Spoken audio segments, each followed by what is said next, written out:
A once well-known character in Caithness was William Robertson, also known as Willie Wagtail. Robertson lived much of the latter part of his life on the small island of Stroma in the Pentland Firth. Boats would leave the island and come to the mainland for supplies, then on their return, distribute the goods among the islanders and restock their little shop. Once a year, a fuel boat docked, giving the islanders their source of heat for cooking, as well as heating their homes. But life became difficult, and in the 1960s, the last of the islanders came across to the mainland, never to return home. However, when Willie was around in the 19th century, the island was still a thriving little community. He'd been born in Dumfriesshire around 1825, but following an accident in a coal pit, he made his way north until he eventually settled on Stroma with his wife, Margaret, who travelled around selling goods, and their 2 children, William, born 1863, and Jane Ann, born 1866. According to the 1871 census, he was 46 and described as a beggar, while 47-year-old Margaret was a hawker, who'd also been born in Dumfriesshire. He became a fisherman and would catch cod, dry them out, then take them on a boat to the mainland where he would sell them. With the money he received, he didn't place it in any bank. He didn't trust them, so instead gave numerous friends the odd shilling for safekeeping until he next needed it to purchase goods.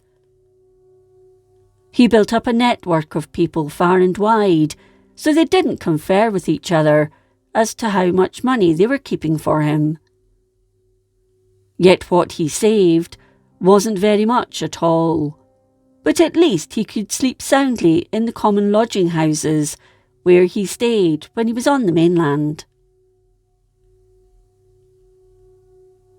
When he arrived on Stroma, Willie Wagtail, as he became more commonly known, is said to have had a nightly routine when he set up his bed. This was made from 2 empty herring barrels.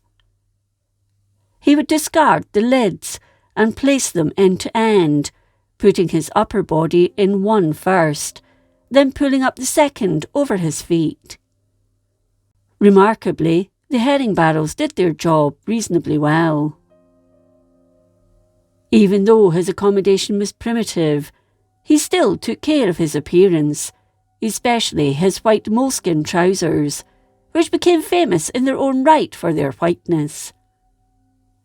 He put this down to his washing them in the Pentland Firth, then drying them on rocks in the sunshine.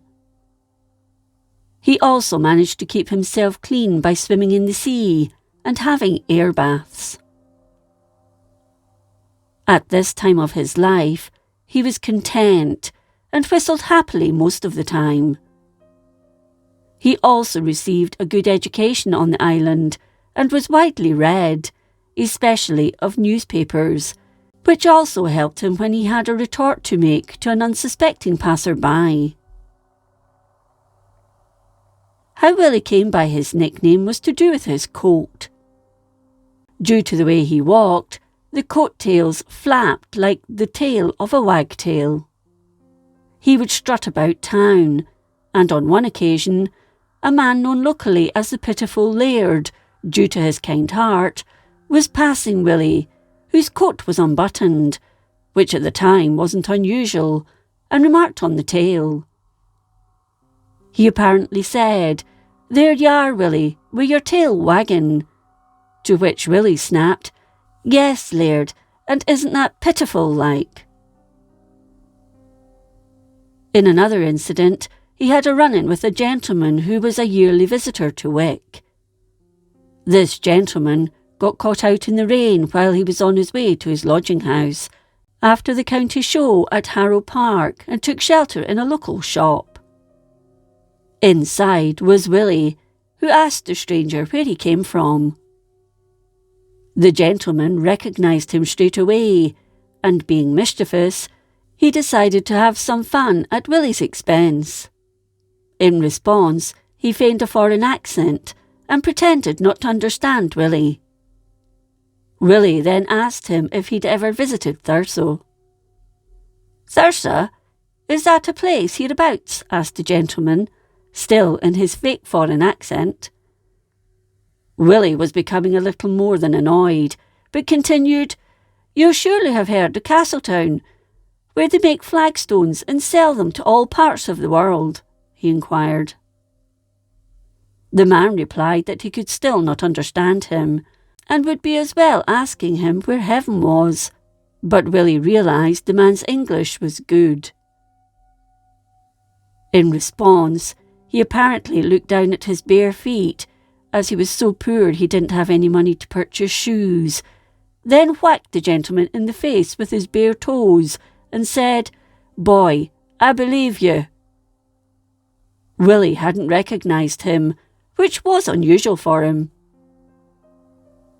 It's said that once he saw someone's face, he never forgot it, and he became renowned for it. On another occasion, when he was at the Hill Market in Wick selling his dried cod, George Sutherland spied him. He knew of Willie's reputation for faces, but doubted very much it was true, so decided to put the man to the test and approached him on the pretence of buying a fish. He asked for a scrae, but Willie refused. "None for you," he said. Sutherland was taken aback. "Oh, how's that, Willie?" he asked, to which Willie replied loudly, "You didn't pay for the last." Sutherland protested his innocence, but Willie was having none of it, sure he was right. Sutherland gave in and offered Willie a penny, but Willie corrected him, saying it was a shilling's worth he owed him.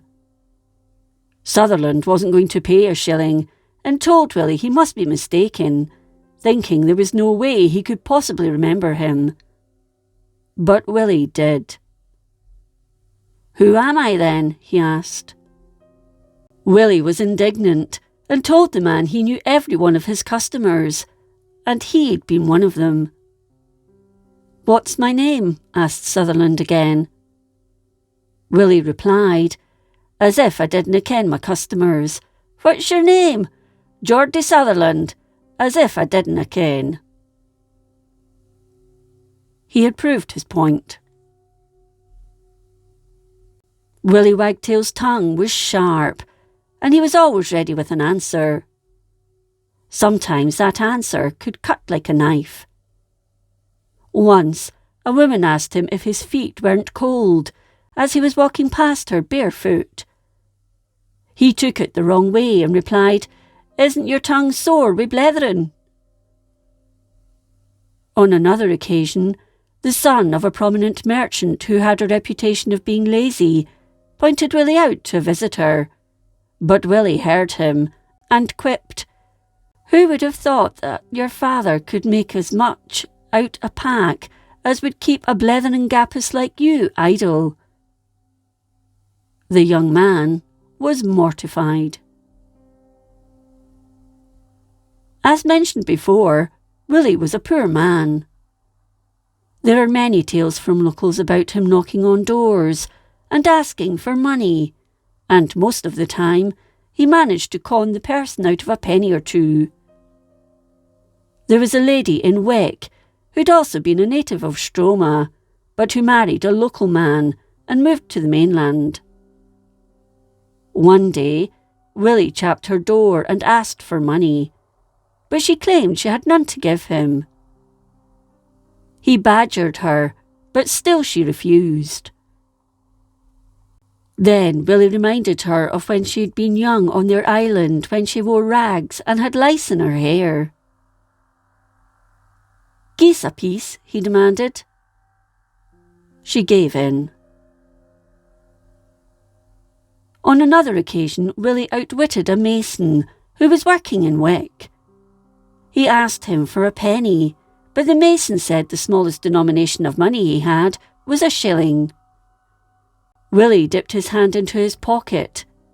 "I'll change it," he told the mason, pulling out enough change for him to receive the penny from the stranger. He also had receiving goods for free down to fine art when he entered shops.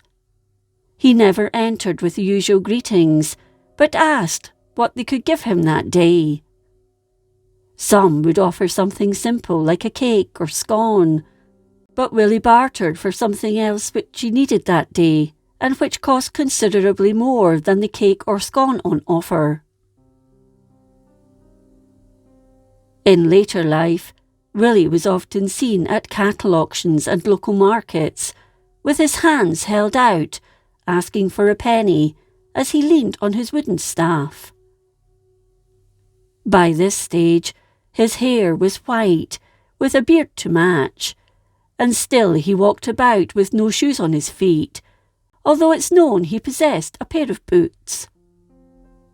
His face was wrinkled and weather-beaten, but his health was still pretty good, considering how poor he was.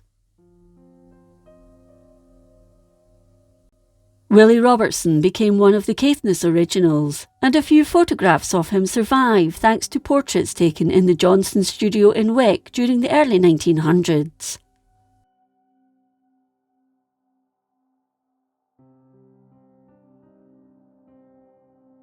If you enjoyed this episode of Scotland's History, please like, comment and subscribe. Until next time, thank you for watching.